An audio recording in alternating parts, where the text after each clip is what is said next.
sponsorships, wayfinding. Yeah. 2,000 years old. It still works today. In cities today, I walk around and there's nowhere for people who are thirsty to drink, for people who are hot from the sun's high without being bothered. And I just want you to think about that they were this smart 2,000 years ago, we can't get it together today. That's really what I'm passionate about. I always look at this and I say, this is the way, right? So my story, I'm Joel Martin, I'm Chief Media Officer for a company called ChargeFuze. If you go into downtown Austin, thanks to Santiago and our fantastic team here, we have 77 locations just alone here, and we charge batteries. But before I started doing this, way back, sorry, I keep wanting to stand up, I should be sitting down. I have so much energy right now, and that's the power, it's the power to move. When I was 20, I went to Italy, and I tried to bring in this electric jack here. I lost a ton of money with this thing. I sold a lot of gasoline-powered scooters, about 10,000 of them. But the electric one was a failure. It only went 20 miles. It took 24 hours to recharge, and nobody wanted to buy it. So I lost my shirt off. Then in 2000, it's a true story. We get to the good part later. Yeah, this is the good part here. In 2007, I tried again. A company called Vectrex hired me as a consultant, and here I am in Rome, riding around in Rome on a $10,000, almost $11,000 electric moped with the mayor of Rome. Company went bankrupt. It also did not work, okay? Smartphones weren't really out yet. The technology wasn't there, but we kept trying, right? We had the power, we had the intent. Now, I think things are finally moving. In 2017, I see this mess. This is South by. There's a picture there of South by.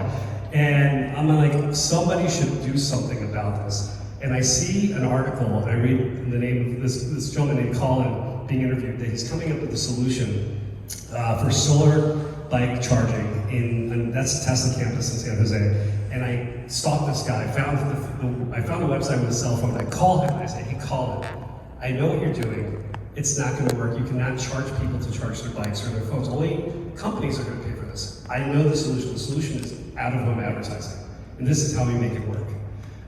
So next thing you know, they hire me, and I'm the head of advertising, and I go to a company in Spin in San Francisco, and I meet with Ben Baer, and I plant the seed, and then we get to Spin, which became my first client when I was head of Swift Model, and Spin bought 200 stations to start putting infrastructure out there. And that's where Vivian comes in.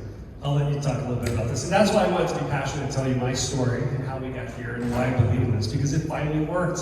All those failures finally worked. I was in micromobility, and with electrification, it was working, thanks to my first client.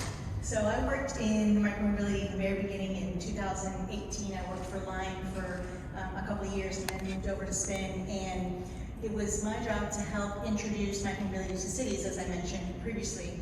And you know, lots of challenges just coming off the heels of Uber coming into cities and kind of doing what they wanted. Essentially, cities were very gun shy of having a new form of transportation on their streets. Many of you may remember that time, many of you may be involved in some of that at the time. It's probably a mixed crowd here, but in any case, so when I was at Spin, we wanted to differentiate ourselves and realize that cities really were concerned about those piles of scooters that were, you know, blocking the way, ending up in the rivers, etc. And so, you know, it was an interesting idea to help introduce infrastructure that could clean up the sidewalks, work with the disabled community and making things tidier and easier for them to get around, make sure they weren't obstructing their path.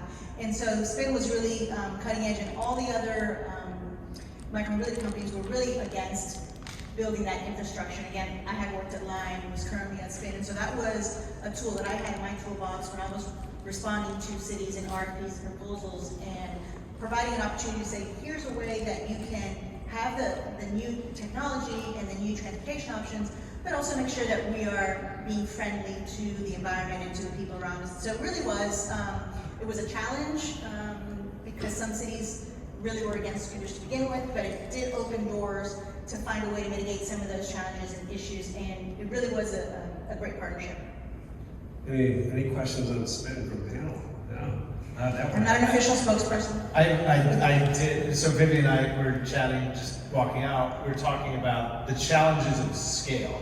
That there was lots of interest from all the municipalities, and it makes lots of sense, but the challenge of implementing infrastructure at scale came down to a few different things. Yeah, and I think you know, we found it would be a great idea to have these everywhere, but they're expensive. Some cities didn't want the advertising, some wanted the companies to pay for it. So there was a real struggle of, it's a great solution, but how do we do this? How do we implement that? And I got to a point in our proposals where we would offer it as kind of a hybrid solution, where we would recommend that there be parking spots, if you want to call them that, where you would have some actual physical infrastructure, then maybe some markings on sidewalks, and we would, as we would set up the operations, we would have them set up in the morning the parking in certain areas so people were accustomed to, you know, where they should drop them off and pick them up.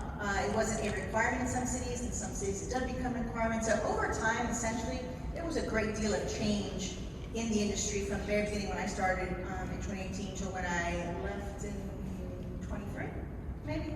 We're still working together, it's okay. Yeah, I think in 23. Went through a couple of different companies, and there are different iterations of this process and of this product, as well as just the mindset of the industry and of the public, really, on how to manage them. Now, people didn't want to walk 3 blocks to a mandatory parking spot. That defeats the purpose, and that's one of the reasons why some of the companies were against it. But as they saw that we started winning a lot of the RFPs because the cities liked that, there was some sort of infrastructure. Some of them started, some of the other companies then started to change their mind and maybe weren't as rigid in the, well, absolutely not having infrastructure. It was, again, the hybrid that really was successful. Yeah, I think one of the best things about the story you gave was the use case or the business case, in that it's not about the technology, it's not about the city-state, it's about studying human tolerance. The fact that when you say that, hey, people didn't want to walk 3 blocks, 4 blocks, 10 blocks, this idea of multimodal, the fact that I'll drive my car into a train station, take the train into downtown, and then I use the scooters a different mode to get block to block because I got meetings, lunches, and stuff like that. The smart companies study human behavior.